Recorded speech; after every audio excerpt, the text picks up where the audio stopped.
डोंबिवली महानगरपालिकेच्या निवडणुकीत युती झाल्याने अनेक कार्यकर्ते नाराज झाले. अनेकांचा आक्रोश संताप आपणास बघावयास मिळाला. एवढेच नव्हे तर डोळ्यातील अश्रू देखील प्रसारमाध्यमांच्या द्वारे आपणास बघावयास मिळाले.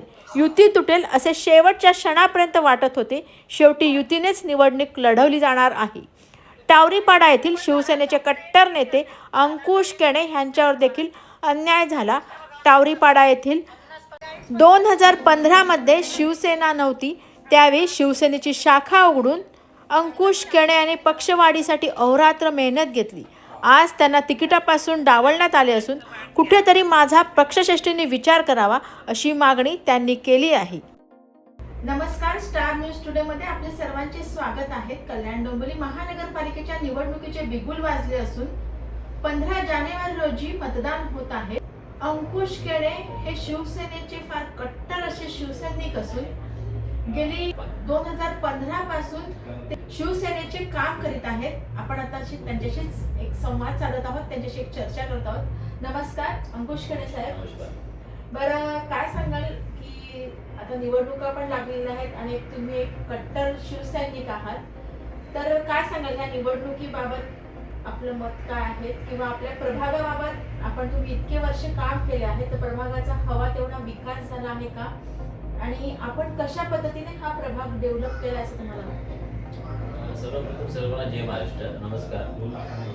मी अंकुश केणे, शिवसेना विभाग प्रमुख, डॉक्टर श्रीकांत शिंदे फाउंडेशन वैद्यकीय मदत समन्वय हे पद माझ्याकडे असून गेल्या 2015 पासून मी या भागामध्ये कार्यरत असून अनेक विकास कामं मी केली आहेत. आमदार साहेबांकडून फंड आणला, महापालिकेकडून फंड आणून विकास कामं केली. त्याच्यानंतर 2015ला जेव्हा हे निवडणुका झाल्या त्यावेळेला थोडक्या मतामध्ये आमची ही सीट 300-350 मतांनी आमची सीट गेली. त्यावेळेला आमचे शहर प्रमुख विश्वनाथजी भोईर साहेब आत्ताचे आमदार, ते शहर प्रमुख होते. रवी पाटील साहेब, राजेंद्र देवेकर साहेब महापौर होते.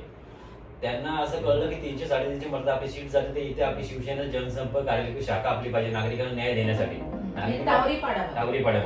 टावरीपाड्यामध्ये शिवसेना नवीन विकसित झालेला भाग होता, मोठ्या मोठ्या सोसायटी आहेत तिथे. सोसायटीवर न्याय करून मागतील, यांचं कोण हे आहे. त्यासाठी आम्ही शाखेचं उद्घाटन केलं. पालकमंत्री त्यावेळेला साहेब शिंदे साहेब होते, त्यांच्या हस्ते उद्घाटन. तेव्हापासून आम्ही कार्यरत आहोत. अनेक आम्ही विकास कामं राबवली, अनेक शिबिरं राबवली, सर्व मतदार नोंदणी शिबिर असतील. प्रभाग डेव्हलप केला. आमदार साहेबांकडे निधी आणून, शिंदे साहेबांकडनं, खासदार साहेबांकडे निधी आणून प्रभाग डेव्हलप केला. आमची आता असे अपेक्षा होती की ह्या प्रभागातून माझ्या मिसेसला किंवा मला 2010 वर्षाच्या प्रतीक्षेनंतर उमेदवारी मिळावी. पण महायुतीमध्ये हा वार्ड बीजेपीला गेला. एक अप्रभाग जो आहे तो बीजेपीला, 3 जे स्टँडिंग नगरसेवक आहेत त्यांना मिळाल्यामुळे आम्हाला काही संधी मिळाली नाही. पूर्णपणे आमच्या कार्यकर्त्यांची, इथल्या रहिवासींची आणि कार्यकर्त्यांची इच्छा होती की तुम्ही अपेक्ष उमेदवारी जाहीर करा. अपक्ष उमेदवारी माझ्या मनालाच ते पटलं नाही. माझ्या मनाला काय म्हटलं, मिस्टर ऑफ द शिवसेने आहोत, साहेबांचा कार्यकर्ता आहोत, उपमुख्यमंत्री साहेबांचा कार्य करतोय मी त्या वॉर्डामध्ये गेल्या 10 वर्षापासून. माझ्या मनाला ते पटलं नाही. अपक्ष फॉर्म भरून अपक्ष म्हणून माघार घेणं हे मला पटलं नाही. कारण काही लोकांनी असा मेसेज पसरवला, अंकुश केणे आर्थिक देवाणघेवाण करून अपक्ष फॉर्म मागे घेतला. माझ्या निष्ठेला मला पटलेलं नाही. त्याच्यामुळे मी तो फॉर्म भरलेलाच नाही. भरलेले फॉर्म मी तसेच ठेवले आणि मी असं ठरवलं की आता आपण महायुतीचे जे उमेदवार पक्षाने दिले त्या उमेदवाराचं आपण काम करू प्रामाणिकपणे, त्यांना प्रचंड बहुमताने निवडून आणू. पण माझ्या नेत्यांपर्यंत माझी अशी विनंती आहे की मला इथे ह्या वॉर्डामध्ये विकास कामं करण्यासाठी आपण एक महापालिकेत पोहोचवण्यासाठी सहकार्य करावं. महापालिकेत कसा पोहोचणार, ह्या लोकांच्या कशा समस्या सोडणार अशी माझी मागणी आहे. कोरोना काळात पण तुम्ही प्रभागामध्येच तसेच पूर्ण कल्याणमध्ये सुद्धा बरीचशी कामं केलेली आहेत, तर एकूण आपण काय सांगाल? कोरोना काळामध्ये महामारी होती. ह्या महामारीमध्ये सर्व लोक घाबरलेले होते अक्षरशः. मी आणि माझा मुलगा आणि माझी मिसेस आम्ही रस्त्यावरती उतरून नागरिकांना कुठे पेशंट सापडला कोविडचा, त्याला मास्क देऊन दे, मला सॅनिटाईज फवारणी कर. कोविडची लस मिळत नव्हती. विश्वनाथ भोईर साहेब त्यावेळेला आमदार होते, त्यांच्याकडनं आम्ही पत्र देऊन आम्ही ते कोटे विद्यालय ते कोटी वॅक्सिनेशन कॅम्प राबवला. त्या कॅम्पसाठी अशीच झुंबड उडायची लोकांची की वॅक्सिन आम्हाला मिळावी, आम्हाला मिळावी. सर्वांना आम्ही उपलब्ध करून दिली. त्याच्यानंतर अन्नधान्याची किट वाटप असेल, लोकांना काही समस्या असतील. आता काही लोक इथे सर्व्हिसवाले होते, ते सर्व्हिसवाले मुंबईला जायचे, ते येतच नव्हते. त्यांच्या मिसेस घाबरायच्या कोविड पाहिजे. आम्ही त्यांना औषधं उपलब्ध करून घरी द्यायचो अक्षरशः. प्रभागातील नागरिकांनी हे मान्य केलेलं आहे की खरोखर कोरोना काळामध्ये दादाने आमच्यासाठी काम केलं. म्हणजे तुम्ही खरोखरच एक कट्टर शिवसैनिक असून शिवसेनेकरता काम केलेलं आहे, तर पुढची मागणी काय असणार? आमची पुढची मागणी आमचे उपमुख्यमंत्री एकनाथजी शिंदे साहेब, तसे मुख्य नेते एकनाथजी शिंदे साहेब, हे डॉक्टर श्रीकांत शिंदे साहेब आणि आमचे आमदार कल्याण पश्चिमचे विश्वनाथ भोईर, रवी पाटील साहेब, तसे अरविंदजी मोरे साहेब यांच्याकडे मागणी आहे की मला न्याय मिळाला पाहिजे. ही शाखा आम्ही जिवंत ठेवायची आहे. आम्हाला इथे शिवसेनेचं काम करायचं, पक्ष आम्हाला संघटना वाढवायची आहे. पक्ष संघटना वाढीसाठी मला इथे महापालिकेत पोचायचं आहे. महापालिकेत पोहोचून नागरिकांची जास्तीत जास्त समस्या सोडत, कारण निवडून आल्यानंतर माझ्या प्रभागातील सर्व नागरिकांची इच्छा आहे की निवडून आल्यानंतर कुठलाही नगरसेवक इथं फिरकत नाही गेली 5 वर्षे. माझी आता एकच मागणी आहे की या शाखेला न्याय मिळावा. जनसंपर्क कार्यालय साहेबांच्या हस्ते उद्घाटन 2015 पासून आम्ही सतत कार्य करत आहोत.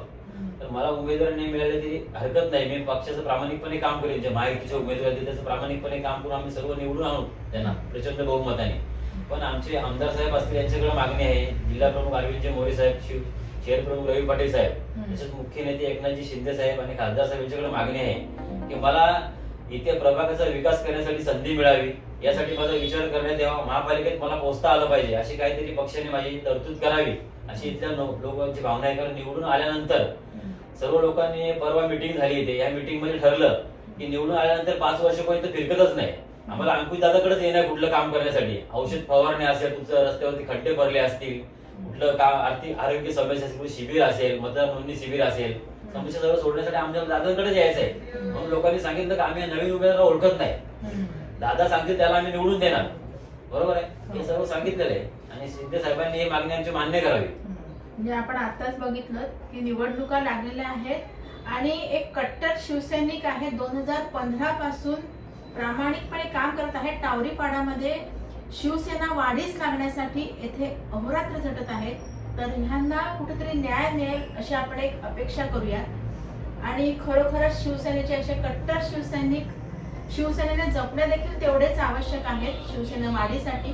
आणि मला एक आशा आहे की ह्यांना खरोखरच पुढे न्याय मिळून ह्यांना कुठलं तरी पद वगैरे किंवा कुठलं तरी हे देऊन ह्यांचं काम जास्तीत जास्त कशा पद्धतीने वाढीस लागेल ह्याकडे लक्ष दिलं जाईल. जय हिंद, जय महाराष्ट्र.